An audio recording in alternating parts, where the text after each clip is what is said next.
এবার আমরা পড়ব কোষ প্রাচীর। সো প্রথমে যে কথাটা মাথায় রাখবা সেটা হচ্ছে কোষ প্রাচীর এটা উদ্ভিদের একটা অন্যতম বৈশিষ্ট্য বা অনন্য বৈশিষ্ট্য। ঠিক আছে? সো এটা উদ্ভিদ কোষের বৈশিষ্ট্য। উদ্ভিদ কোষের অন্যতম বৈশিষ্ট্য। অন্যতম বৈশিষ্ট্য। এই কথাটা ভাইয়া মাথায় রেখো। ঠিক আছে? আচ্ছা। এখন একটা উদ্ভিদের কোষ প্রাচীর আসলে কোথায় থাকে সেটা একটু আমি তোমাদেরকে প্রাথমিকভাবে বোঝানোর চেষ্টা করি। ধরে নাও এটা হচ্ছে একটা উদ্ভিদ কোষ। ধরে নাও এটা হচ্ছে একটা উদ্ভিদ কোষ। আর একটু মোটা করে দেখানোর চেষ্টা করি। ঠিক আছে? সো এই যে এটা একটা কোষ। এর পাশে আরো একটা কোষ আছে। এটা আরো একটা কোষ। ঠিক আছে? তো এটা তুমি হচ্ছে একটা খেলার মাঠের সাথে কল্পনা করতে পারো যে ঢাকা শহরের কোনো একটা খেলার মাঠ। ঠিক আছে? তো খেলার মাঠের এই যে সাইডগুলো আছে না, কর্নারগুলা, দেখবা যে এই কর্নারগুলাতে অনেক ময়লা ফেলে। ঠিক আছে? ধরে নাও যে এই আশেপাশে তো দোকান বসে, তাই না? ফুটপাতের যে দোকানগুলা বসে।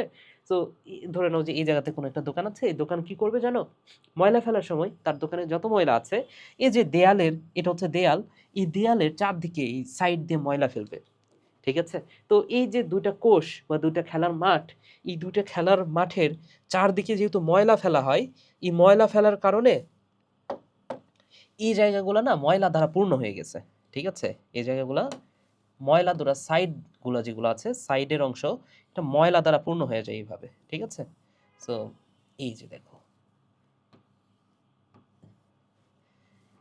এই পাশে এই মাঠেরও ঠিক সেম অবস্থা। সব মাঠেরই একই অবস্থা হবে। তাই না? তাহলে এই যে ময়লা দ্বারা পূর্ণ হয়ে যাচ্ছে ভাইয়া। ঠিক আছে? তো যখন একটা লেয়ার তৈরি হয়ে যায় ময়লার, এরপর সেকেন্ড লেয়ারে ময়লা ফেলা শুরু হয়। আবার ময়লা ফেলে। ঠিক আছে? তো এই যে এই পাশে এখন এই সম্পূর্ণ জায়গাটা পূর্ণ হয়ে গেছে, তাই না? তো এবার আবার পাশ থেকে ময়লা ফেলা শুরু হবে। বুঝছো? এবার এই সাইড দিয়ে আরো বেশি হারে ময়লা ফেলা শুরু হবে। ঠিক আছে? আরো বেশি হারে ময়লা ফেলা শুরু হয়েছে, দেখছো? এই যে এইভাবে।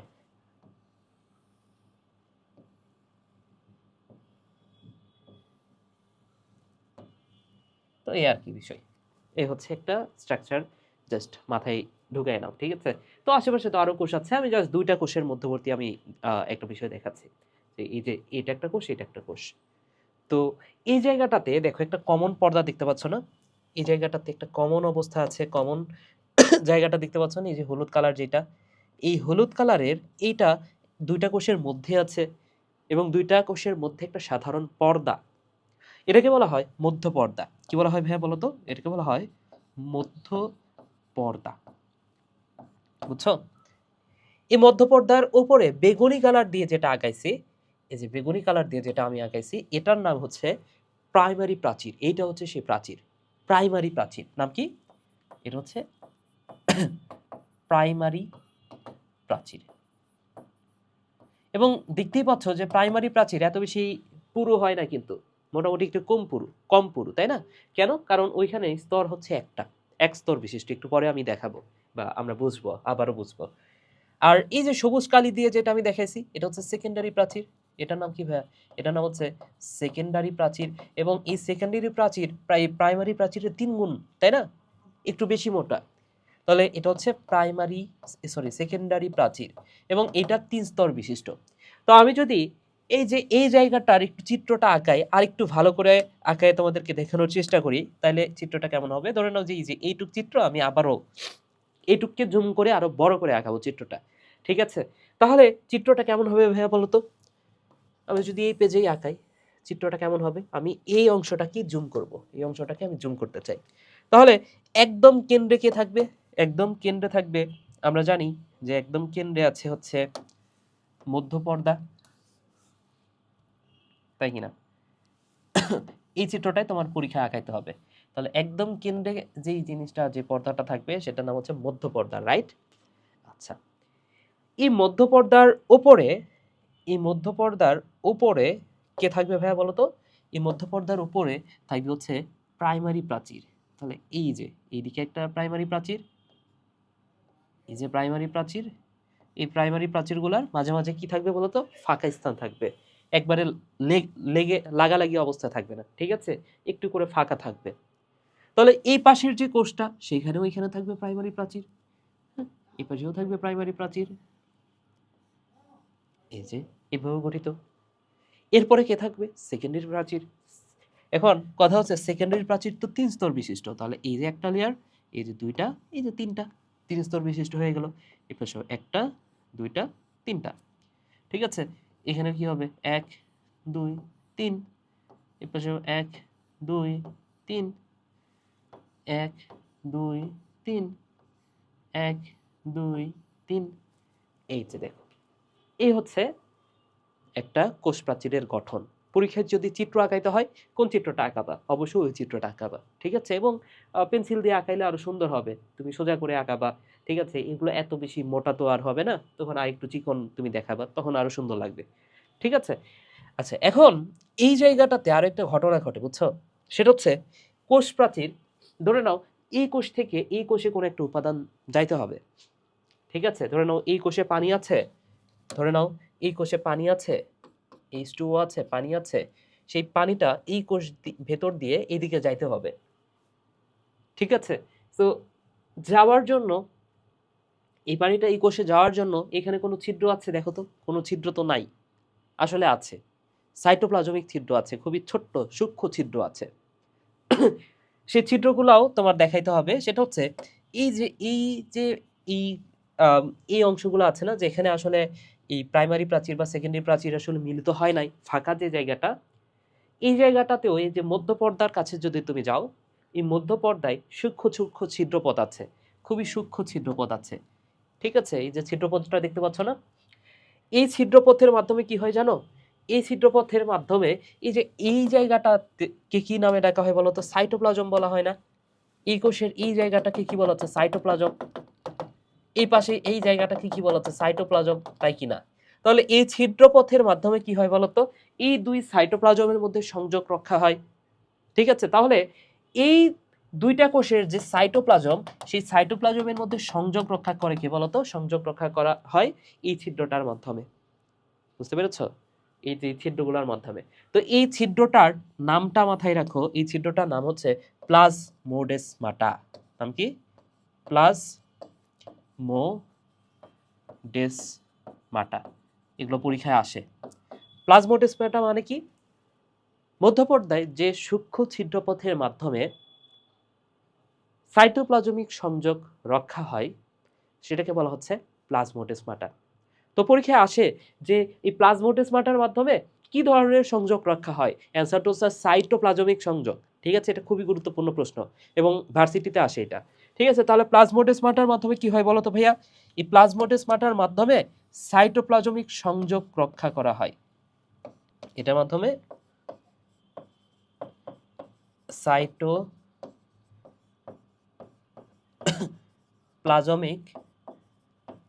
সংযোগ। আচ্ছা, তো তোমার প্রশ্ন হতে পারে যে ভাইয়া এখানে আমি তো চিত্র দেখতেছি, বুঝছি, সবই বুঝছি, কোষ প্রাচীরও তো বুঝলাম, কিন্তু কথা হচ্ছে যে তাহলে আমরা আরো একটা নাম তো জানি, কোষ ঝিল্লি। কোষের আরো একটা পর্দা থাকে, প্রাণী কোষে তো এই কোষ প্রাচীরটাও থাকে না, প্রাণী কোষে কি থাকে, শুধুমাত্র কোষ ঝিল্লিটা থাকে। তো তোমার প্রশ্ন হতে পারে যে ভাইয়া কোষ ঝিল্লিটা তাহলে কোথায় থাকে। কোষ ঝিল্লিটা এই জায়গাটাতে থাকে, দেখো, কোষ ঝিল্লিটা থাকে হচ্ছে এই যে সেকেন্ডারি প্রাচীরের ওপরে, এই জায়গাটাতে কোষঝিল্লি থাকে, বুঝতে পেরেছো। এই যে এটা হচ্ছে কোষঝিল্লির জায়গা, এটা হচ্ছে কোষঝিল্লির জায়গা।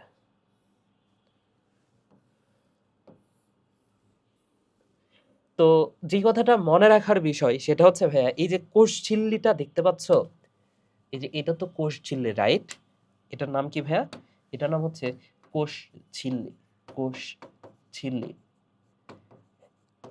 একটা বিষয় চিন্তা করে বলো তো ভাই, কোষঝিল্লি এটা কি ভেদ্য নাকি অর্ধভেদ্য নাকি অভেদ্য বলো তো, এটা কি ভেদ্য, অর্ধভেদ্য, নাকি হচ্ছে অভেদ্য, বলো দেখি। তো মনে রাখো এই কোষঝিল্লি এটা কিন্তু অর্ধভেদ্য, সে কাউকে সবাইকে যাইতে দিবে না, ঠিক আছে। কারণ ওইটা হচ্ছে ওই যে অর্ধবেদ্য ঝিল্লি পড়ছো না অবিশ্রবণের ক্ষেত্রে, অর্ধবেদ্য ঝিল্লি, এটা হচ্ছে মানে কিছুটা যাইতে পারে আর কি, তাই না? তো যে কথাটা মাথায় রাখার বিষয় সেটা হচ্ছে, ভাইয়া এই কোষঝিল্লি, কিন্তু অর্ধভেদ্য পর্দা। এটা কি ভাইয়া? এটা হচ্ছে অর্ধভেদ্য পর্দা। কিন্তু কোষ প্রাচীরের ক্ষেত্রে যদি বলা হয়, কোষ প্রাচীর কেমন? দেখো কোষ প্রাচীর মধ্যে তো ডিরেক্ট ছিদ্র আছে ভাইয়া, কোষঝিল্লিতে এই টাইপের কোনো ছিদ্র নাই। কোষঝিল্লির চিত্রটা আমরা একটু পরে দেখব। কিন্তু এই যে প্লাজমোডেসমাটা, এটা কিন্তু কোষ প্রাচীরে আছে। আবার দেখো এই জায়গাগুলা, এই যে প্রাচীরগুলা, যে প্রাইমারি প্রাচীর, সেকেন্ডারি প্রাচীর, এই প্রাচীরগুলাও কিন্তু একদম মিলিত হয়ে গেছে এমন কিন্তু না, এই জায়গাগুলোতেও ফাঁকা আছে। ঠিক আছে, তাহলে কোষ প্রাচীরের ক্ষেত্রে আমরা বলতে পারি কোষ প্রাচীর কিন্তু ভেদ্য। কোষ প্রাচীর, এই কোষ প্রাচীর কিন্তু অর্ধভেদ্য না, কোষ প্রাচীর হচ্ছে ভেদ্য। এদিক দিয়ে যে কোনো উপাদান চলাচল করতে পারবে। আচ্ছা, এখন আরেকটা বিষয় দেখো, এখানে এই যে প্রাইমারি প্রাচীর বা সেকেন্ডারি প্রাচীর যেহেতু মিলিত হয় নাই, এখানে কি, এখানে একটা গর্ত তৈরি হয়েছে না?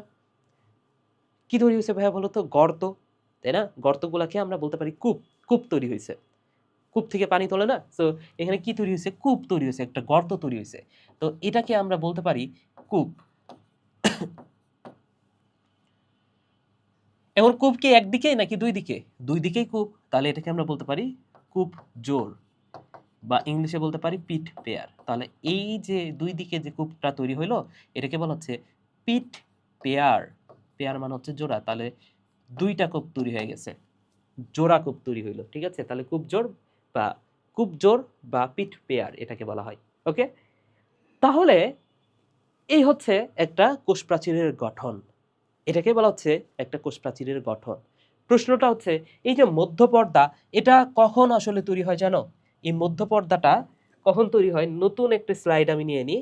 এই যে মধ্যপর্দা, এই যে মধ্যপর্দা, একদম কমন যে পর্দাটা, ঠিক আছে, এটা হচ্ছে একটা মধ্যপর্দা। মধ্যপর্দা, রাইট? এই মধ্যপর্দাটা তৈরি হয় কখন? কখন তৈরি হয়? কোষ বিভাজনের টেলোফেজ ধাপে। এটা কোন ধাপে তৈরি হয়? কোষ বিভাজনের টেলোফেজ ধাপে। ওই যে কোষ প্লেট তৈরি হয়, তোমরা হচ্ছে কোষ বিভাজন চ্যাপ্টারটা পড়ার সময় দেখবা যে এই কোষ প্লেট তৈরি হচ্ছে টেলোফেজ ধাপের শেষের দিকে। তাহলে ওই কোষ প্লেটটাই কি হয়ে যায়? মধ্যপর্দা হয়। মধ্যপর্দার পরে তারপরে প্রাইমারি প্রাচীর, তারপরে না সেকেন্ডারি প্রাচীর, তাই না? ওগুলো তো পরে, ফার্স্টে কি আসে? মধ্যপর্দা। তাহলে কোষ বিভাজনের কখন হয়? কোষ বিভাজনের টেলোফেজ পর্যায়ে বা টেলোফেজ দশায়, রাইট? আচ্ছা, এটা গেল মধ্যপর্দা সম্পর্কে। আরেকটা কথা মাথায় রাখো, সেটা হচ্ছে মধ্যপর্দা, এটা হচ্ছে দুইটি কোষের সাধারণ পর্দা। দুটি কোষের সাধারণ পর্দা, এটা সাধারণ পর্দা, এটা গেল। আচ্ছা, এখন এই মধ্যপর্দাটা তৈরি হয় কিভাবে সেটাও আমাদের জানতে হবে। ঠিক আছে, মধ্যপর্দাটা তৈরি হয় কিভাবে? তো মধ্যপর্দা তৈরি হয়, মনে রাখো, সাইটোপ্লাজম। কোষের সাইটোপ্লাজম আছে না? সাইটোপ্লাজম থেকে এক ধরনের পদার্থ আসে। সাইটোপ্লাজম থেকে যে পদার্থটা আসে সেই পদার্থটার নাম হচ্ছে ফ্র্যাগমোপ্লাস্ট। কি নাম? ফ্র্যাগমোপ্লাস্ট। তাহলে সাইটোপ্লাজম থেকে যে পদার্থটা আসে তার নাম হচ্ছে ফ্র্যাগমোপ্লাস্ট। অথবা এটাকে আমরা আরেকটা নামে রাখতে পারি, এটাকে আমরা বলতে পারি পেকটোজ। তাহলে এটাকে আমরা বলতে পারি পেকটোজ। তাহলে সাইটোপ্লাজম থেকে কি আসে আমরা বুঝলাম। সাইটোপ্লাজম থেকে আসে ফ্র্যাগমোপ্লাস্ট, যার আরেকটা নাম হচ্ছে পেকটোজ। ওকে, আচ্ছা, আরো একটা অঙ্গাণুর কথা মনে রাখতে হবে, সেটা হচ্ছে গোলজি বডি। Golgi body. তো গোলজি বডি থেকে কি আসে বলতো? গোলজি বডি থেকে আরেকটা উপাদান আসে, সেই উপাদানটার নাম হচ্ছে এখানে ছিল পেকটোজ, আর গোলজি বডি থেকে যেটা আসে তার নাম হচ্ছে পেকটিন। কি আসে? পেকটিন। তাহলে সাইটোপ্লাজম থেকে আসলো ফ্র্যাগমোপ্লাস্ট, গোলজি বডি থেকে আসলো পেকটিন। তাহলে এই দুইটা উপাদান মিলে যে জিনিসটা তৈরি করে, এই দুটো উপাদান মিলেই আসলে তৈরি করে হচ্ছে ওই যে মধ্যপর্দা এই মধ্য পর্দাটা, ঠিক আছে? তাহলে এটা হচ্ছে মধ্য পর্দা। আরো কিছু উপাদান আছে, তবে এই দুটা কোথা থেকে আসে সেটা আমার মনে রাখতে হবে। সাইটোপ্লাজম থেকে কোনটা আসলো, গোলজি বডি থেকে কোনটা আসলো। এখন ভুল হয়, বুঝছো, মনে থাকে না যে পেকটোজ পেকটিন কি একটা প্যারা না, গোলজি বডি পেকটিন নাকি পেকটোজ, মানে উল্টাপাল্টা হয়ে যায়, তাই না? তো এই ক্ষেত্রে তুমি যে কাজটা করতে পারো, এখানে তুমি একটা বিষয় খেয়াল করে দেখো, আমি যেভাবে মনে রাখি সেটা তোমাকে বলি। যেমন সাইটোপ্লাজম, রাইট? সাইটো আছে, জ আছে, সাইটোপ্লাজম, ঠিক আছে? আবার প আছে কিন্তু এর মধ্যে। তাহলে পেকটোজ নামটার মধ্যে কিন্তু ট আছে, জ আছে, দুইটাই আছে, তাই না? সাইটোপ্লাজম, ট জ দুইটাই আছে, কিন্তু এখানে ট জ দুইটাই কিন্তু নাই। গোলজি বডি থেকেই তাহলে পেকটিন, গোলজি বডি থেকেই পেকটিন, ঠিক আছে? তাহলে সাইটোপ্লাজম ট জ দুইটাই আছে, পেকটোজ। আর একটা ফ্রাগমোপ্লাস্ট এখানে পয়লয়ে আছে, এই যে পয়লয়ে আছে, তাই না? তাহলে সাইটোপ্লাজম থেকে আসে ফ্রাগমোপ্লাস্ট, যার আরেকটা নাম হচ্ছে পেকটোজ। ভুল ভুল করা যাবে না ভাইয়া, ঠিক আছে? অন্তত তোমার যদি মনে নাও থাকে, এটা তো তোমাকে আর সিকিউতে লিখতে দিলে, মানে সিকিউতে তো আর ওইভাবে বলবে না, আর লিখতে দিলেও তোমার যদি মনে না থাকে, সিকিউতে না লিখলে কি হবে? সিকিউতে তো আরো অনেক ইনফরমেশন আছে যেটা লেখা যাবে। তোমাকে এমসিকিউতে যদি দেয়, সেই ক্ষেত্রে তো তোমার অপশনগুলো দেখলে এমনিতেই মনে পড়ার কথা, তাই না? এই কারণে একটু ট্রিক সহকারে যদি মনে রাখো, এখন থেকে যদি একটু পড়ো, এটা কখনোই আর ভুল হবে না। অ্যাডমিশনের ট্রিক্সটা এইটাই। অ্যাডমিশনে তোমার সব এমসিকিউ হুবহু মনে রাখতে হয়, বিষয়টা এমন না।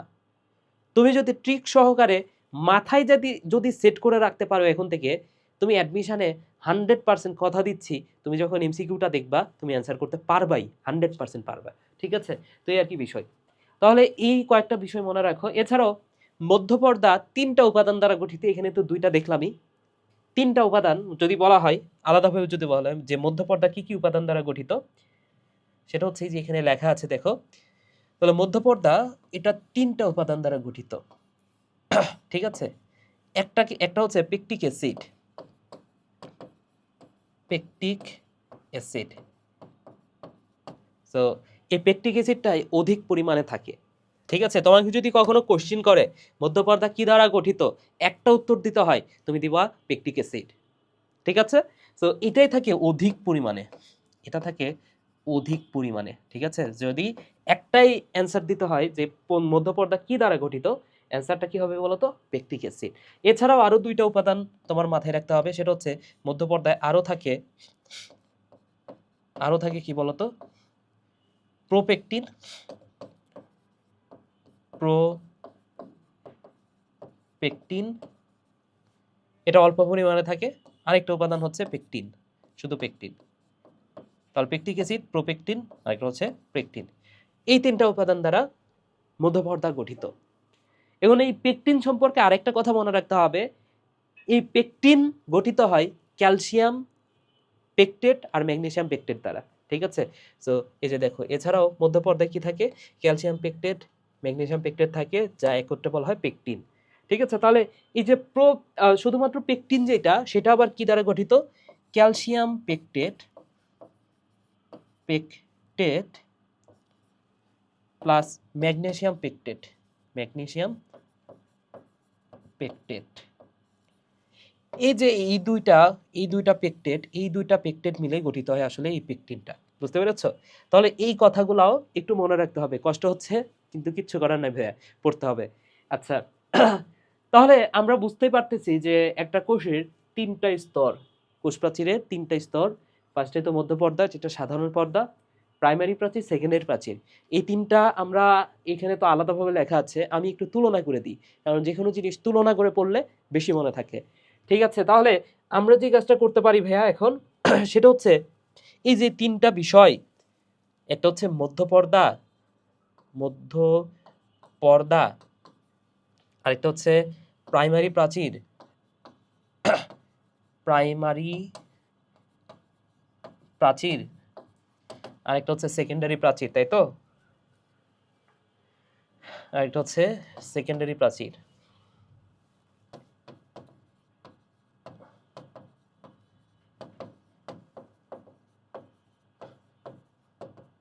এই 3টা বিষয়ের মধ্যে আমরা একটু তুলনা করার চেষ্টা করি, ঠিক আছে? এই তিনটা টপিকের মধ্যে আমরা একটু তুলনা করে পড়ি, মনে থাকবে বেশি। বইয়ে এইভাবে তুলনা করে বলা নাই, ঠিক আছে? তো যে কোনো জিনিস চেষ্টা করবা তুলনা করে পড়ার জন্য।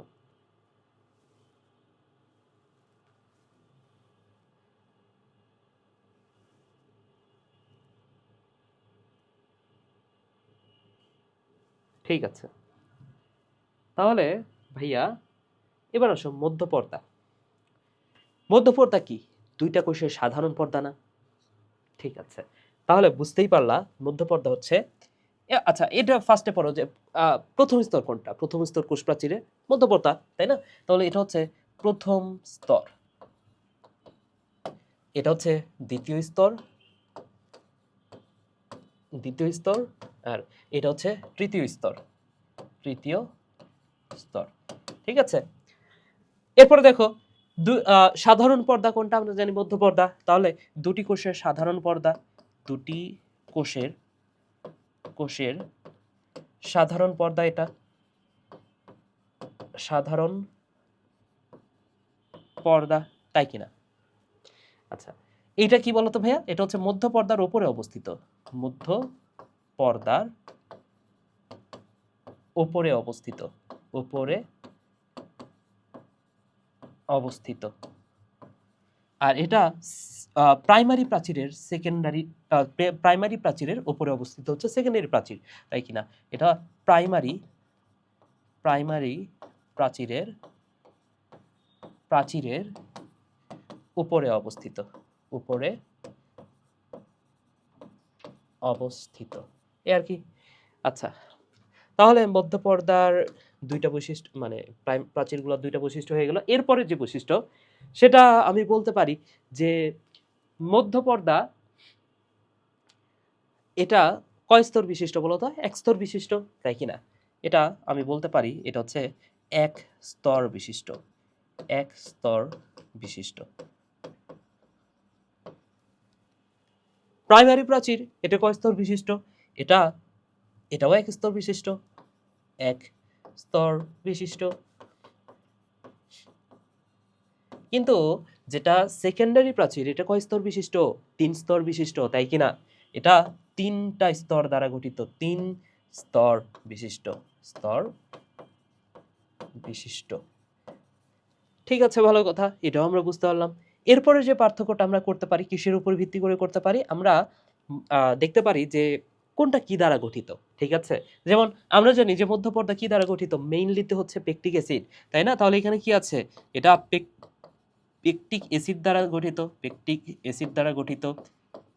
এছাড়াও কি থাকে? ওই যে প্রোপেকটিন, পেকটিন থাকে, তো অত কিছু লেখার দরকার নেই। আমরা পেকটিক অ্যাসিডটাই যেহেতু প্রধান, আমরা এটাই লিখলাম, পেকটিক অ্যাসিড দ্বারা গঠিত। প্রাইমারি প্রাচীর কি দ্বারা গঠিত? প্রাইমারি প্রাচীর গঠিত হয় হচ্ছে সেলুলোজ, সেলুলোজ,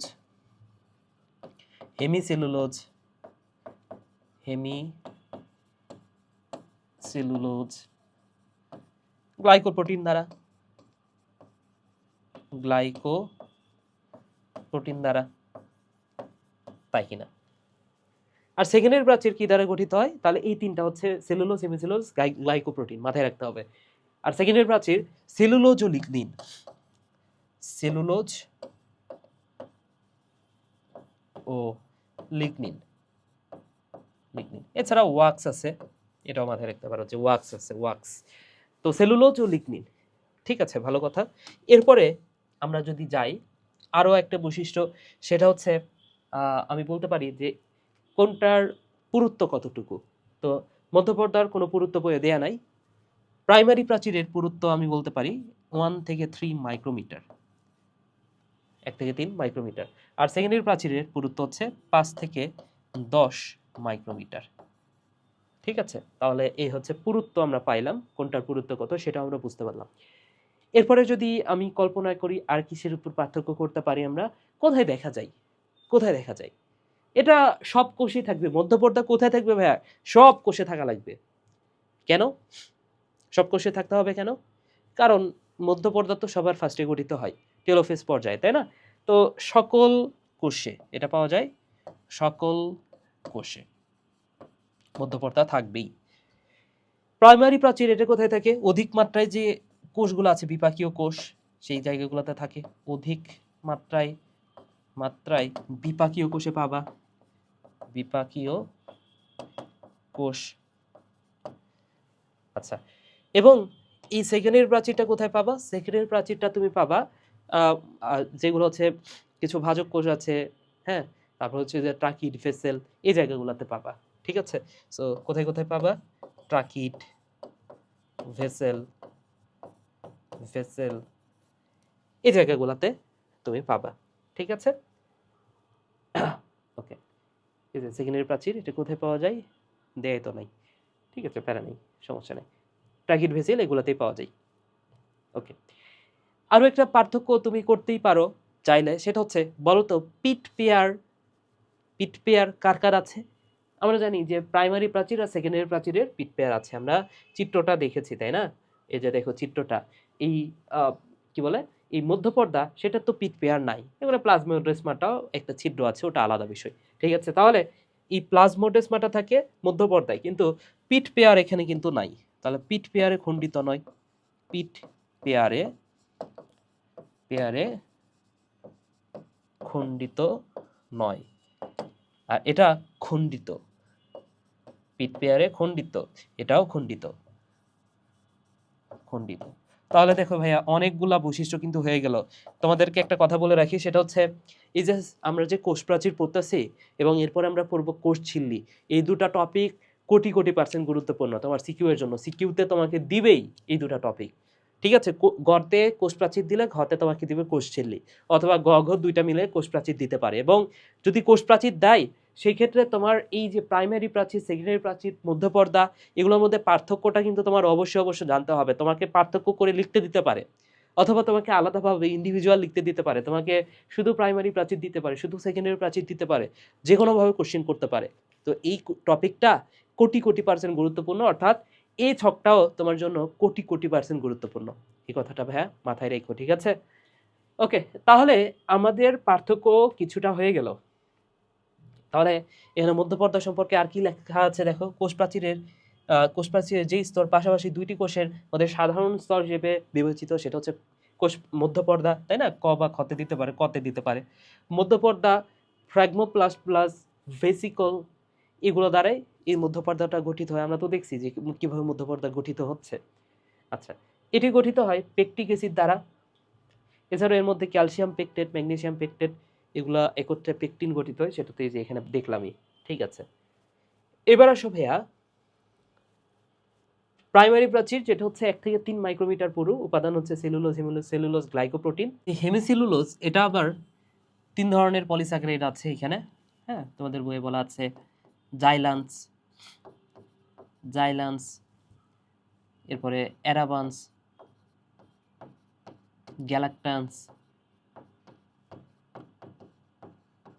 তো এই পলিস্যাকারাইডগুলো দ্বারা আবার হেমিসেলুলোজ গঠিত। তো যদি তোমার স্মৃতিশক্তি একটু দুর্বল হয়, তো এই জিনিসগুলো আসলে খুব বেশি দরকার হবে না। ঠিক আছে, আপাতত মেইন যে জিনিসগুলো, মেইন যে টপিকগুলো, সেগুলো আপাতত ফার্স্টে মুখস্থ করো।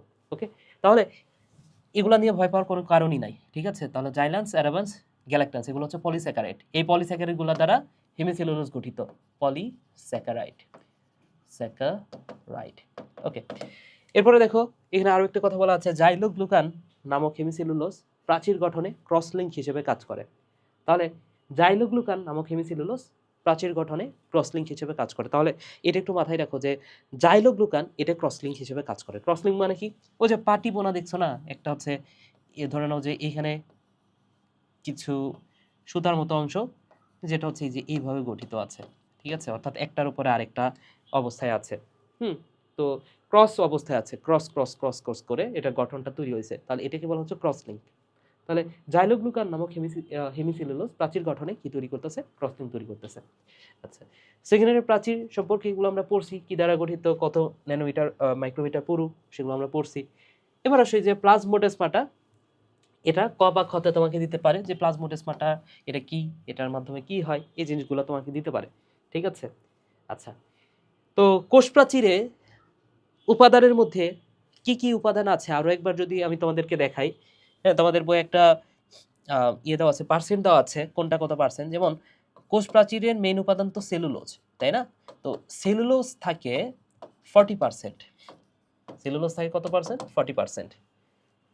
হেমি সেলুলোজ তার অর্ধেক, হেমি মানে তো অর্ধেক, তাই না? তো হেমি সেলুলোজ, সেলুলোজ থাকে কত পার্সেন্ট?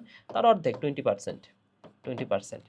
এরপর যদি বলি পেকটিন, পেকটিন কত পার্সেন্ট? ওই যে পেকটিন, পেকটিক অ্যাসিড, এই জিনিসগুলো দ্বারা তো মধ্যপ্রাচীর গঠিত, এটাও বেশি, এটাও 30%। তাহলে 30% হচ্ছে পেকটিন, পেকটিন।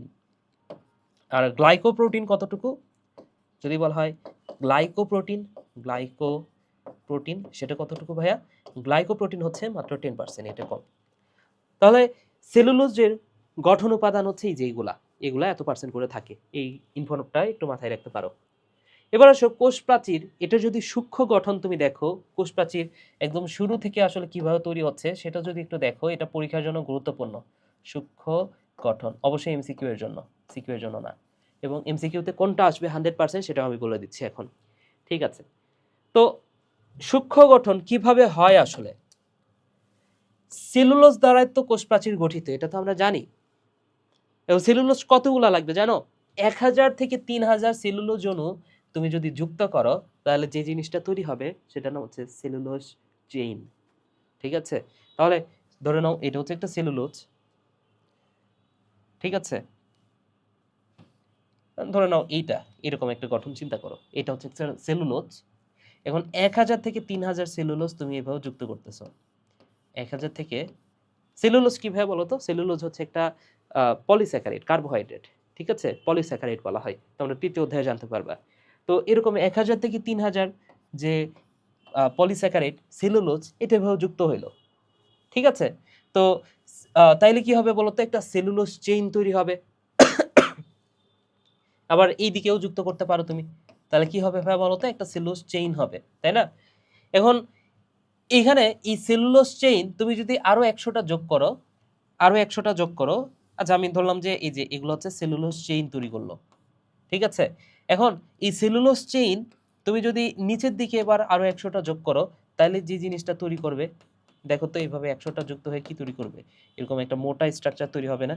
তাহলে এইটাকে বলা হয় ক্রিস্টালাইন মাইসেলি, ঠিক আছে? তাহলে আরো 100টা যুক্ত হয়ে কি তৈরি হলো? তৈরি হলো হচ্ছে ক্রিস্টালাইন মাইসেলি। এবং এই ক্রিস্টালাইন মাইসেলি এটাকে বলা হয় কোষ প্রাচীরের ক্ষুদ্রতম গাঠনিক একক, পরীক্ষায় এটাই আসবে।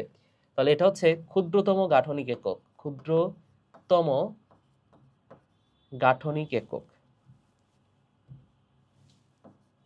গাঠনিক একক, ঠিক আছে?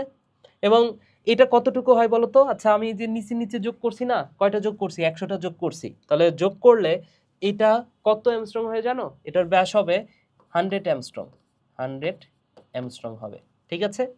এখন এই যে ক্রিস্টালাইন মাইসেলি যদি তুমি আরো 20টা যোগ করো, তাহলে সেটাকে আমরা বলবো মাইক্রোফাইব্রিল।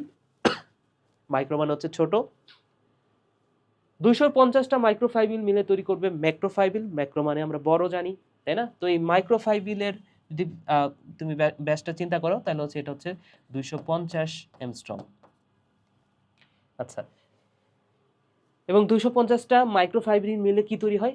ম্যাক্রোফাইব্রিল। আর মাইক্রোফাইব্রিল যখন অনেকগুলো যুক্ত হবে, তখন কি তৈরি হবে? একটা ফাইবার বা একটা তন্তু তৈরি হবে, বুঝতে পেরেছ? তাহলে এই যে সেলুলোজ অণু, সেলুলোজ অণু, তারপর সেলুলোজ চেইন, ক্রিস্টালাইন মাইসেলি, মাইক্রোফাইব্রিল, ম্যাক্রোফাইব্রিল, দেন ফাইবার, ঠিক আছে? আর এই ফাইবার দ্বারা কি তৈরি হবে বলতো? একটা উদ্ভিদের দেহ তৈরি হবে। তো তোমরা যদি উদ্ভিদের দেহের ভেতরে দেখো, তুমি সবচেয়ে ভালো বুঝতে পারবা তুমি যদি হচ্ছে যে কলা গাছ দেখো, কলা গাছ দেখো না যে হচ্ছে কলা গাছ থেকে তো সুতা তৈরি করা হয়, বা পাট গাছে দেখো না সুতা আছে, ওখান থেকে তো সুতা তৈরি হচ্ছে লম্বা লম্বা, তাই না? তো নর্মালি অন্যান্য উদ্ভিদগুলোও কিন্তু এরকম লম্বা লম্বা ফাইবার দ্বারা তৈরি, বুঝতে পেরেছো? তাহলে ফাইবারটি কিভাবে তৈরি হচ্ছে? সেলুলোজ থেকে কিন্তু একসময় ফাইবারে তৈরি হচ্ছে। তাহলে এখানে সবচেয়ে গুরুত্বপূর্ণ যেটা এই প্রশ্নটায় বারবার আসে যে ক্রিস্টালাইন মাইসেলি এটাই হচ্ছে ক্ষুদ্রতম গাঠনিক একক, এটাই পরীক্ষায় বারবার আসে। বাকি ইনফরমেশনগুলো এমসিকিউ এর জন্য অল্প করে পড়তে পারো, ঠিক আছে? তাহলে কোষ প্রাচীরের কাজের কথা যদি বলি, ধরে নাও আমি তোমাকে পড়াই নাই কোষ প্রাচীরের কাজ কি, তবে তারপরেও কয়েকটা কাজ বলতে পারবে না? বলো দেখি কোষ প্রাচীরের মেইন কাজটা কি হতে পারে? উদ্ভিদ দেখো অনেক শক্ত, কেন শক্ত? কারণ উদ্ভিদে কোষ প্রাচীর আছে, এই কারণে উদ্ভিদ হচ্ছে চলাচল করতে পারে না, ঠিক আছে, যেহেতু তার দেহটা শক্ত হয়ে যায়। তাহলে কোষ প্রাচীর উদ্ভিদকে তাহলে কি করতেছে বলতো? শক্ত বানায় দিতেছে, সুরক্ষা দিচ্ছে, তাই কিনা? তাহলে কোষ প্রাচীর এটা বাইরের আঘাত থেকে রক্ষা করতেছে। এছাড়াও নির্দিষ্ট একটা আকার দিচ্ছে না? তোমার যদি কোষ প্রাচীরটা যদি পুরো মানে শক্ত না হইতো, তাহলে কি হইতো? কোষ প্রাচীর উদ্ভিদ একটু বাতাস হইলেই হেলে পড়ে যাচ্ছে। তার মানে কি নির্দিষ্ট আকার থাকতো? না। তাহলে নির্দিষ্ট আকার দিচ্ছে, শক্তি ও দৃঢ়তা প্রদান করতেছে। এরপরে দেখো অন্য কোষ থেকে পৃথক করতেছে, একটা কোষকে আরেকটা কোষ থেকে পৃথক করতেছে। প্রয়োজনীয় বস্তু কোষের ভেতরে এবং বর্জ্য পদার্থ বাইরে বের করে দিচ্ছে। কিভাবে? ওই যে প্লাজমোডেসমাটা ছিদ্রের মাধ্যমে বের করে দিচ্ছে বা ভেতরে নিয়ে আসতেছে। তাহলে প্লাজমোডেসমাটা দিয়ে উদ্দীপনা পরিবহন করতেছে, ঠিক আছে? তাহলে কোন একটা উদ্দীপনা যদি একটা কোষ থেকে আরেকটা কোষে যাইতে চায়, সেটা কোন দিক দিয়ে যাবে বলো তো? প্লাজমোডেসমাটা দিয়ে দিয়ে যাবে। ওকে, তাহলে এই হচ্ছে কোষ প্রাচীর।